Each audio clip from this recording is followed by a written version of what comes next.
In this video, you're going to learn how to add and manage users in WordPress. In WordPress, there are different types of users. So, meaning people have different access to different things. So, for example, right now, if I go to the users section here, by default, there is one user, which is you. You're going to be the administrator role. The administrator role is basically someone who has access to the whole WordPress. So you can do a lot, but you can also do a lot of damage with the administrator role. So you make sure that you either give it to somebody that you really, really trust, for example, your business partner, and so forth. But if you only want to give somebody a limited role, you can actually do that.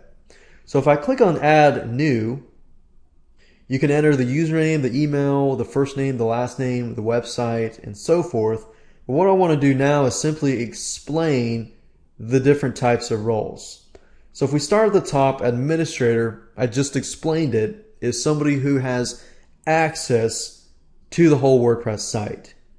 So if you just want somebody to simply, edit, create posts and pages and so forth, then the editor is probably a role that you want to create.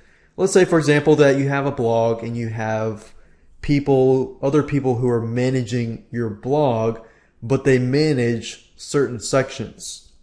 So in this case, you probably want to give them the editor role, which basically allows them to write posts and pages, they can edit, they can reject, and so forth. The author role is somebody who can only write and create posts. And the subscriber is simply somebody who doesn't have access to editing the site at all. All they can do is, let's say, for example, you put up an article.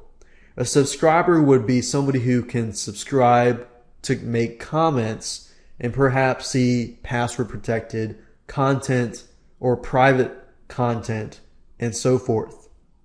And of course, lastly, a contributor can only contribute content. They cannot approve the content. So let's say, for example, that you have an editor who oversees the approval of the content, and you have a lot of contributors who contribute content.